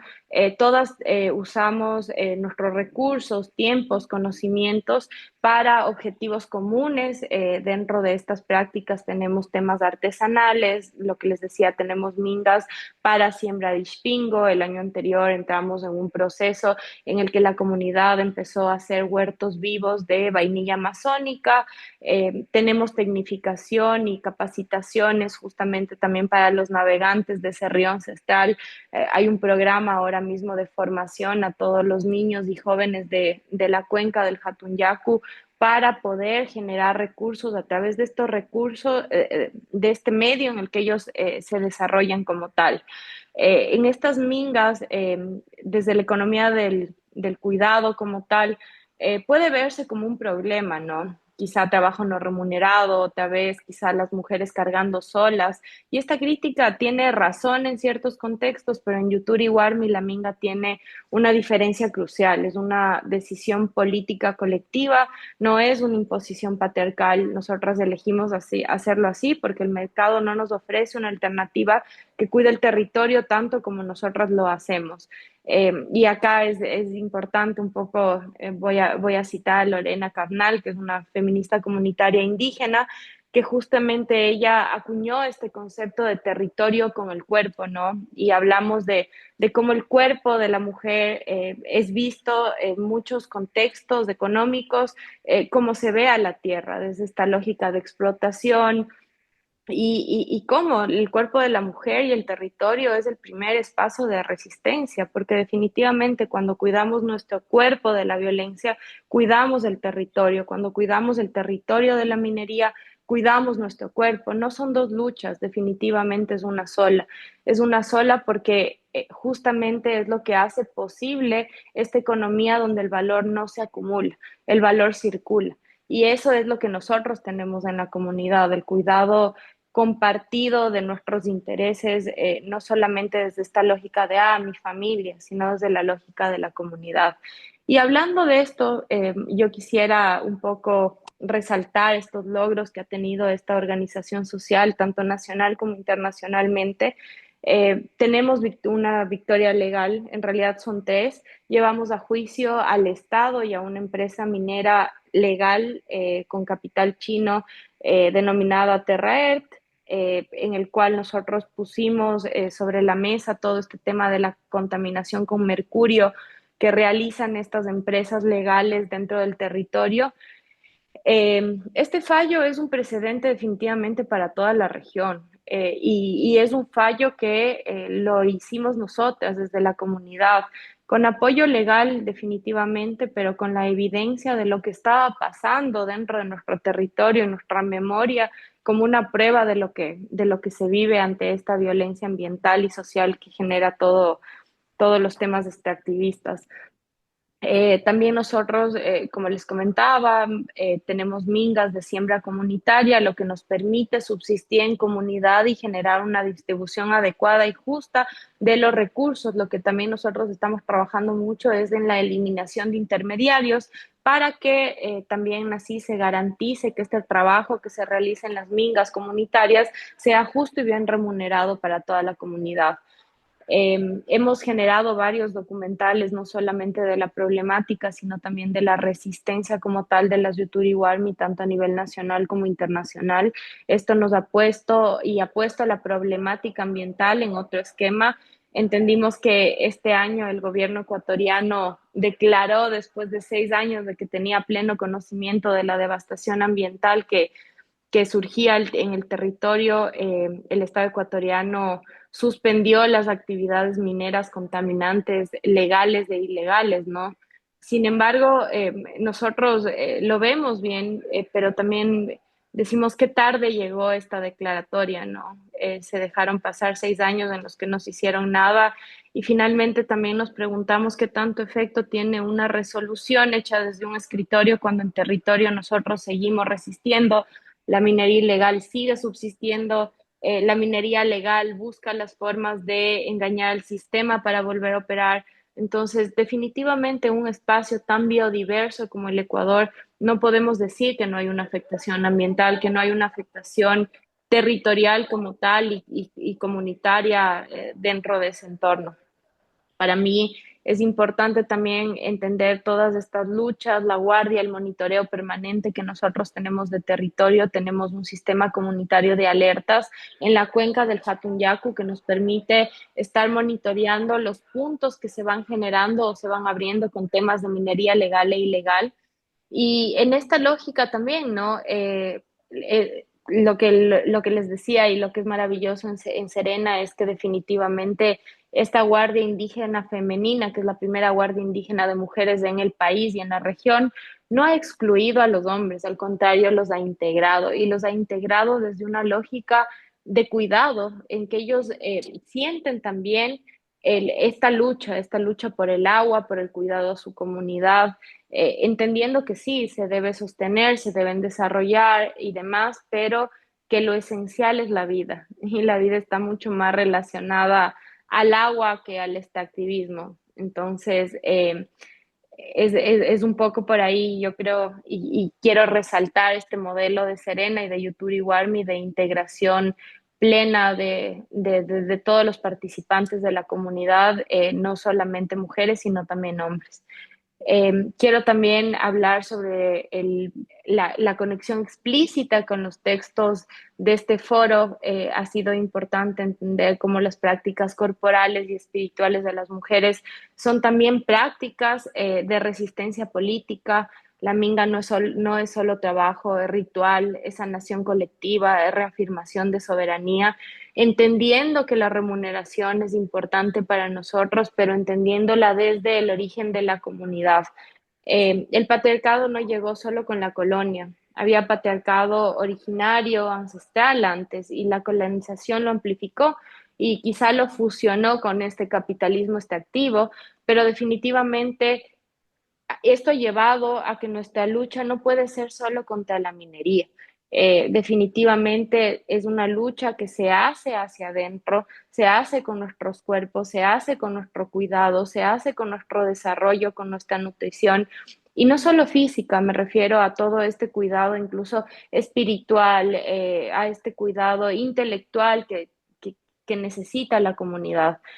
Cuestionando así lo que nos ha permitido desde esa forma, desde esa nutrición de varios ejes, cuestionar estas relaciones de poder dentro de la comunidad. La CEPAL en el 2025 nos dio un marco de política pública en el que se hablaba de una sociedad del cuidado que requiere reconocimiento, redistribución y representación, pero nosotros que quisiéramos añadirle una cuarta R, y esa cuarta R que nosotros queremos añadirlo desde territorio y desde la interseccionalidad para nosotros es la R de resistencia, ya que no existe una economía del cuidado posible donde las que cuidan son criminalizadas y perseguidas a veces por el Estado, a veces por los generadores del problema como tal. Y en este esquema, entender que el corazón como tal de esta lucha definitivamente nace de nosotras mismas, nace de que si sanamos cada una de nosotras, sana mi compañera, sana mi comunidad y sana mi entorno. Y es la forma que nosotros vemos la economía del cuidado y lo que nos ha permitido justamente organizarnos, consolidarnos y tener luchas y victorias que acompañan al territorio a diario, porque, insisto, pese a que existe actualmente una resolución del Ministerio de Ambiente que suspende actividades mineras en el territorio por contaminación ambiental, que, ojo, conocían hace más de 6 años, se sigue dando. Los campos de minería se siguen abriendo, los abusos, la violencia, el abuso de género sigue estando en el territorio, entonces realmente nosotras seguimos en resistencia. Pero lo maravilloso de esta resistencia es que es una resistencia que definitivamente tiene lucha, pero también es una resistencia que tiene mucho cuidado, mucho amor. Y desde ahí hemos construido varios ejes de soporte para esta comunidad, que definitivamente ha sido un modelo que nos han pedido como ejemplo para que se replique en otras comunidades, en otros países, y nada, seguimos en eso. Para nosotros ha sido importante entender que el cuidado que practicamos en la Amazonía no es un servicio, es un contrato con la vida, es un contrato con el bosque, con las siguientes generaciones, y definitivamente desde Yuturi Warmi lo hacemos sin jerarquías y sin parar. Nosotros trabajamos en círculo porque la comunidad es circular. Creemos en la economía circular y definitivamente sabemos que la vida es circular, nosotros somos parte de esa vida, eh, y creemos en esa lógica económica, y así nos hemos sostenido en red y en círculo. Esa sería mi intervención. Muchísimas gracias a ustedes.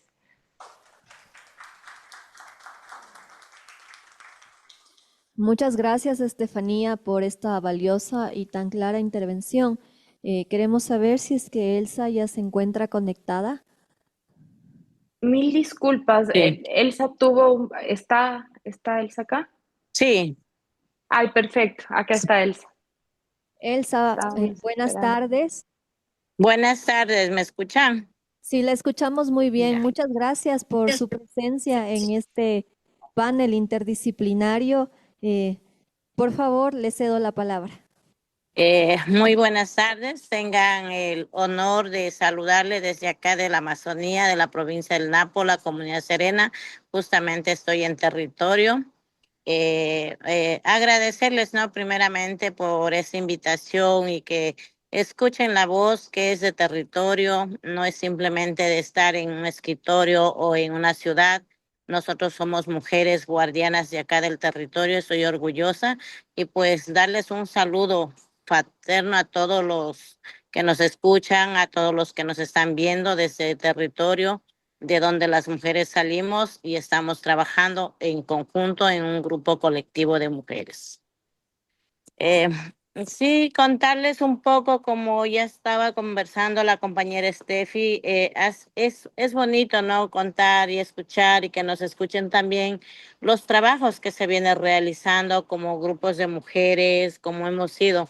Bueno, contarles, simplemente decirles quiénes somos nosotros, por qué nos llamamos Yuturi Warmi, darles un ejemplo a conocer para que vean y conozcan, ¿no? El mundo entero de qué somos, qué es Yuturi Warmi. Yuturi es una hormiga muy grande que igual en español lo conocen, es la conga, y tiene su agujón. A ella, la conga, ustedes le ven y le pueden encontrar en árboles grandes, en la selva. Si usted le molesta en el agujero, en su puerta, como le llamamos acá nosotras, ellas te salen por su puerta unas 3 congas, pero alrededor suyo ya te están atacando porque salieron por sus huecos, y si te pican más de 3, si te pinchan más de 3 congas, te puedes morir si no llegas tan rápido al hospital, si no hay alguien que te dé su medicamento. Entonces, esas somos nosotras, las mujeres que protegemos nuestro territorio, que protegemos nuestra casa con nuestra propia, como decir, nosotros la lanza no es un arma, es simplemente un símbolo de resistencia de nuestros abuelos que nos han enseñado. Entonces, esas somos nosotras las mujeres Yuturi Warriors. Muchísimas gracias, Elsa. Para la Universidad UTE es un honor contar con su presencia en este panel de discusión. Vamos a hacer unas breves reflexiones acerca de lo que nos han compartido aquí nuestras panelistas antes de leer las preguntas del público. A mí se me venía a la mente mientras escuchaba principalmente las intervenciones de Verónica y Jimena, que si el cuidado ya ha sido reconocido, digamos, como un derecho a nivel convencional, y este implica obligaciones para los estados, por supuesto, ¿cómo podemos exigirle al Estado que cumpla con sus obligaciones, sobre todo en este contexto, digamos, sociopolítico, económico, de tanto despojo y de tanto retroceso en derechos, que como nos decía Jimena, un ejemplo es la disminución presupuestaria, ¿no? Mientras se ha aumentado, digamos, el presupuesto en la defensa militar, se ha rebajado el presupuesto en estas otras áreas que implican cuidados prácticamente, ¿no? Entonces, ¿cómo hacerle frente? Y esta es la gran duda que yo me voy llevando de este panel de discusiones, ¿cómo hacerle frente a este retroceso tan grande en derechos que ha implicado además y que sigue implicando una sobrecarga para las mujeres, quienes tradicionalmente nos hemos encargado de los cuidados?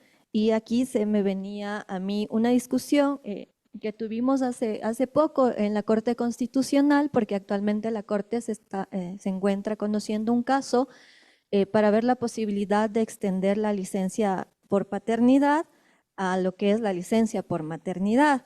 Y dentro de esta discusión, que allí es en el plano jurídico, ¿no? Considerando, digamos, otras variables, pero es un plano jurídico, yo decía, digamos, esta puede ser considerada una herramienta, sobre todo tomando en cuenta que, por ejemplo, otra de las herramientas, que es la custodia compartida, ha sido usada también como una herramienta de despojo y de violencia. Entonces parece que volvemos a caer en un ciclo del cual es complicado salir, ¿no?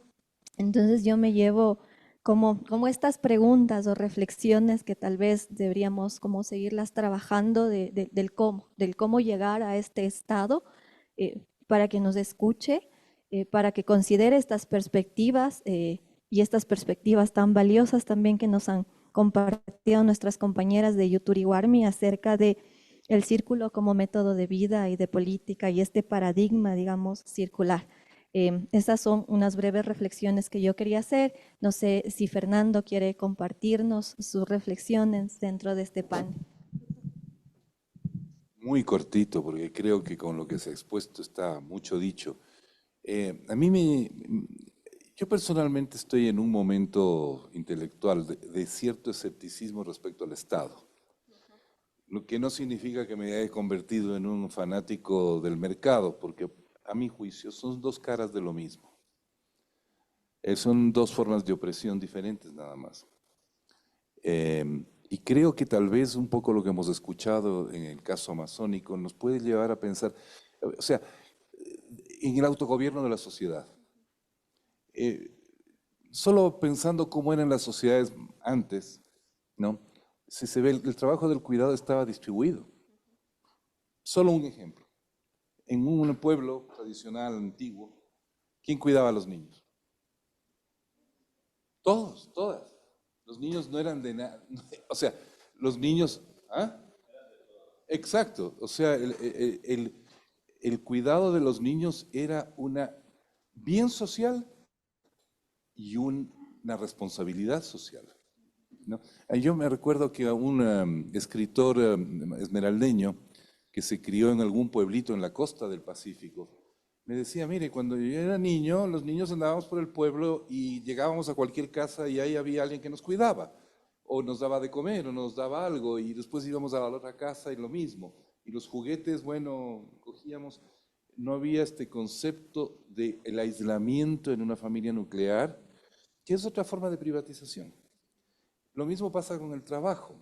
Antiguamente, y yo no sé si estoy siendo tradicionalista con lo que voy a decir, ¿cómo trabajaban las familias?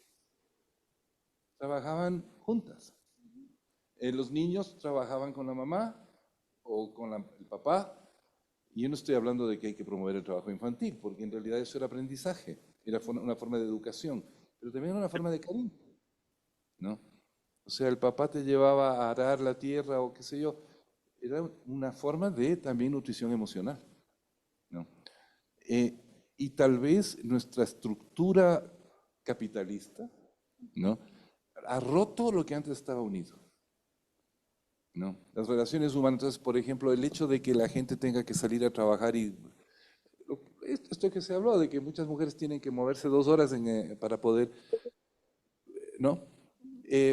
Toda la organización del espacio urbano, esta idea del commuting, ¿no es cierto? Pero eso no tiene más de 100 y tantos años. El commuting es una novedad que surgió con el automóvil, el motor de combustión interna y la posibilidad de que la gente tenía de desplazar las empresas lejos de los hogares. ¿Y por qué hubo que romper eso? ¿No? Todo ese tipo de reflexiones me surgen de lo que he escuchado. Es muy revolucionario, pero eso va cómo organizamos la vida urbana, cómo organizamos el trabajo, ¿no? ¿Por qué el trabajo tuvo que romper a la unidad familiar y comunitaria? ¿No? O sea, yo vivo en un edificio donde mis vecinos fuera que nos saludamos amablemente y tenemos cordiales relaciones, no tengo idea qué hacen. Ellos probablemente no saben lo que yo hago, ¿no? Entonces, creo que podemos aprender mucho, pero también críticamente, no como una vuelta nostálgica al pasado, sino como la búsqueda de formas de organización que nos saquen de esa dicotomía perversa entre el mercado, ¿no es cierto?, que es básicamente sociópata, y el Estado, que es básicamente psicópata, ¿no? Entonces, porque el Estado es una organización de opresión, y en eso yo me regreso un poco a los originarios del siglo XIX, ¿no? Cuando Marx escribía sobre la cuestión judía, él decía, no, el problema no es integrar a los judíos al Estado, es destruir el Estado, ¿no? En la época en que se discutía en Alemania el tema de la emancipación de esa religión, ¿no? O sea, no, el problema no es integrarlos a la democracia liberal, es destruirla, ¿no?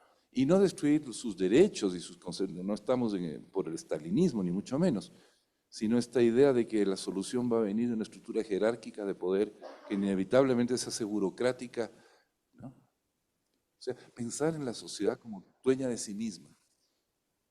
Eso. Muchas gracias, Fernando. Creo que voy a hacer unas 3 preguntas puntuales que se derivan o que están relacionadas, digamos, de las preguntas que tan amablemente nos han hecho llegar. Si nos escucha nuestras compañeras Estefanía, Elsa, y creo que esta es una pregunta que nos podrían ayudar a responder ustedes. Y una de estas preguntas dice, ¿cómo disputar los sentidos sobre las crisis de los cuidados desde una perspectiva comunitaria y no individual de las necesidades de gestión y reproducción de la vida?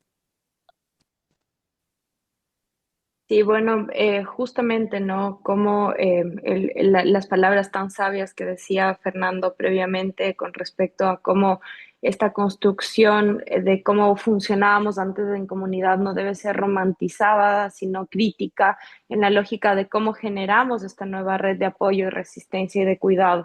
Definitivamente, dentro de la comunidad no podemos dejar a un lado, entender que todos, que hay núcleos familiares, que hay intereses personales, que hay diferentes visiones. De hecho, yo creo que la comunidad definitivamente se integra una vez que aceptamos y entendemos que cada miembro es un ser individual.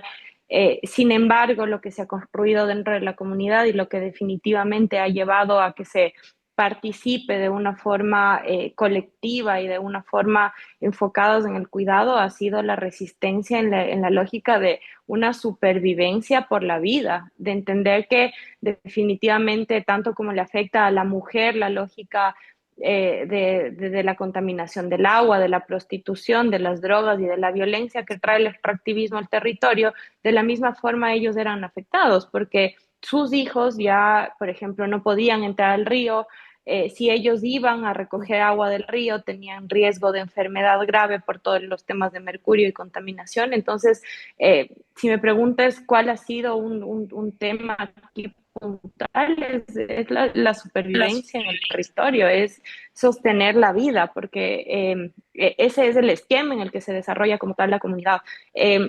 Tengo que ser súper clara, dentro de la comunidad existen conflictos de gobernanza como en absolutamente en todas las comunidades, pero son conflictos que se resuelven de una forma en la que se ponderan cuáles son los intereses colectivos definitivamente y hacia dónde va la comunidad. Entonces, esa visión es lo que nos ha permitido no eliminar intereses personales, porque debemos entender que siempre va a haber una perspectiva personal ante las cosas en comunidad, pero sí priorizar y ponderar hacia dónde vamos y qué es lo importante para nosotros.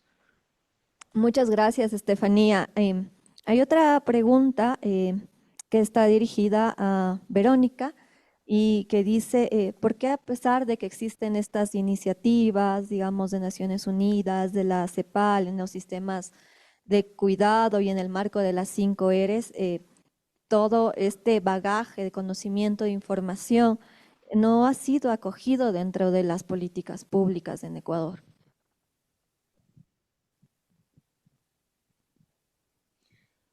Bueno, tengo que decir que ha habido un gran avance en materia de cuidados y en materia en general de derechos humanos. Hoy por hoy, yo recuerdo que algunas feministas me decían, cuando estamos y nos ponemos un poco pesimistas, estas feministas me dicen, estamos mejor que nunca. Y es que hoy las mujeres tenemos más derechos reconocidos que nunca antes en la historia.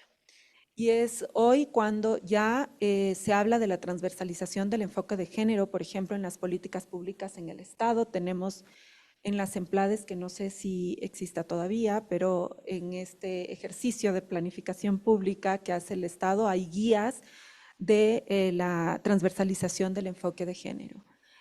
En Ecuador hay una ley de cuidados que nace también de este trabajo de la incidencia pública que hace tanto Naciones Unidas, esta gestión del conocimiento, pero sobre todo del impacto de los movimientos feministas, porque son a estos y a ellas, a los movimientos feministas ecuatorianos, a quienes las mujeres ecuatorianas les debemos el ejercicio de derechos y la posibilidad que tenemos ahora de poder participar en política, de poder tener el divorcio, de poder votar y muchísimos otros derechos, incluso de que hoy por hoy se hable de cuidados. Entonces, hay muchos avances, se habla de sistemas integrales de cuidados, existen en el Ecuador ya algunos programas que han sido incluso importantes lecciones aprendidas y buenas prácticas reconocidas en toda la región. Tenemos Masanas integrales de cuidados, tenemos en Quito todos los centros, por ejemplo, de cuidado infantil, y se han hecho muchas otras iniciativas que han sido parte de este trabajo y de este impulso que han dado tanto la cooperación internacional como las organizaciones de sociedad civil. Sin embargo, es muy desafiante, hay muchísimo por hacer y todavía tenemos que seguir colocando en el centro, y para mí, un poco acotando aquí a las reflexiones que ustedes hacían, para mí el secreto, lo importante es poner a los cuidados en el centro de las acciones de los estados, de la sociedad y de la familia. Poner a los cuidados en el centro es poner a la vida en el centro, poner a las personas en el centro, a los niños, a las personas vulnerables, a quienes necesitan de nuestro cuidado.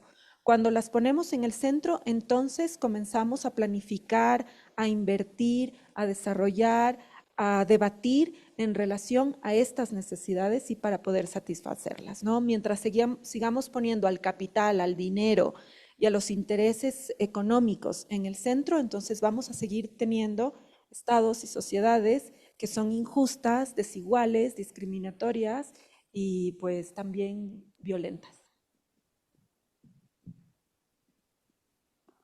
Listo, y para ir finalizando con este panel hay una última pregunta que podrían contestarla Jimena y Daniela, y que dice, ¿hay probabilidades de que en este momento del país, por las múltiples crisis que atravesamos, se repita un escenario como el de los 90?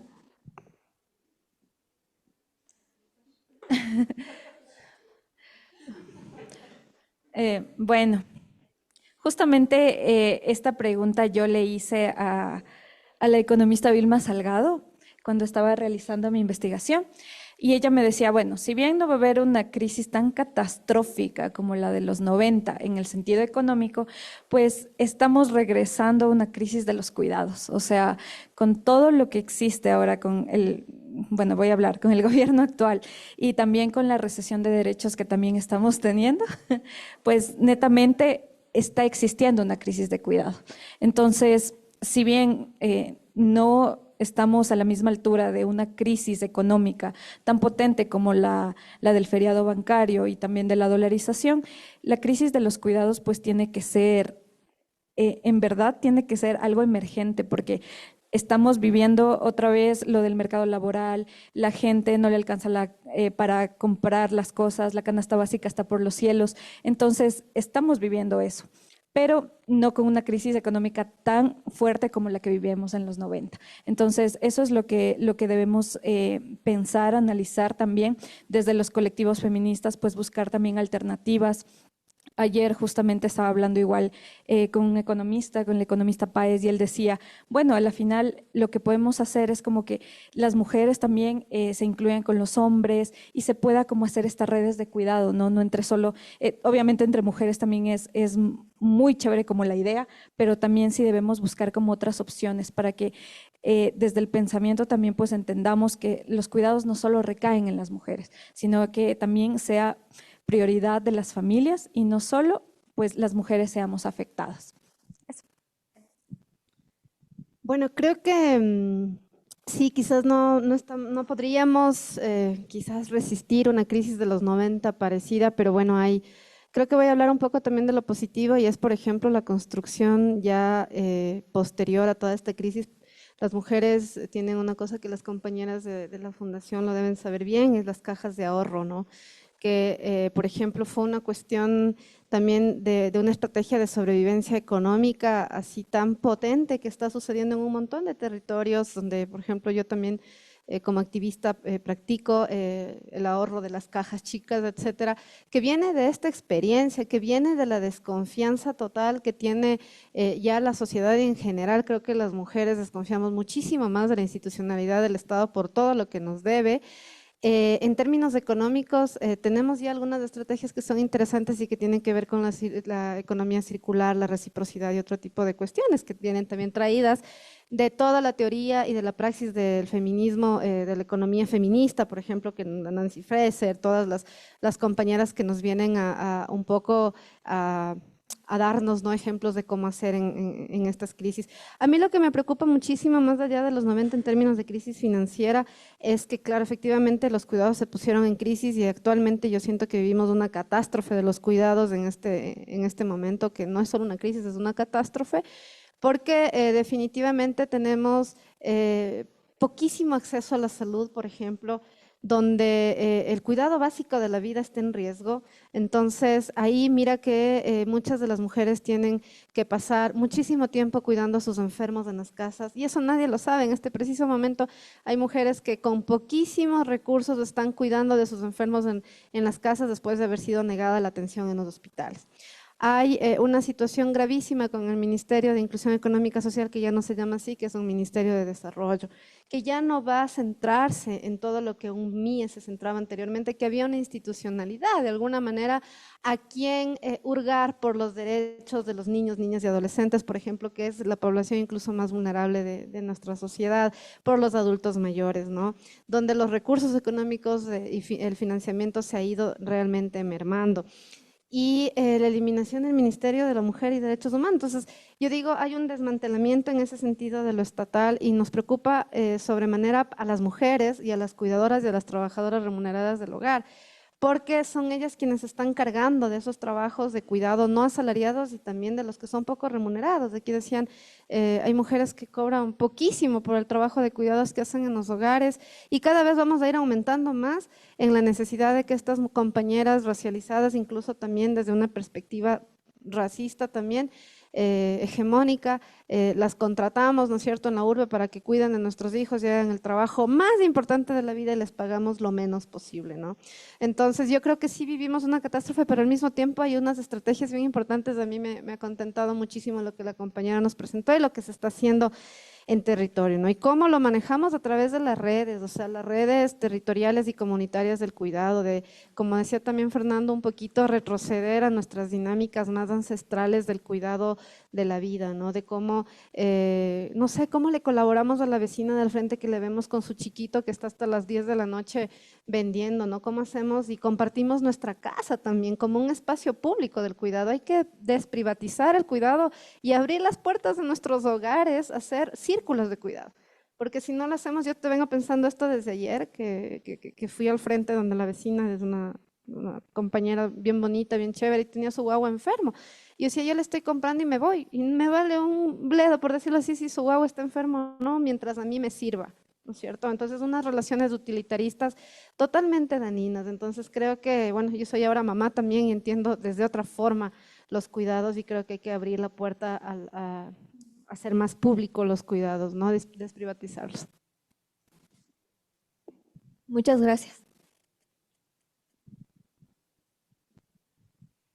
Perdón que voy a tomar la palabra bien breve y bien mala onda, pero a propósito del problema económico, lo que se nos viene con la crisis del Medio Oriente puede ser todavía peor. Esto no se va a resolver tan fácil ni tan luego, ¿sí?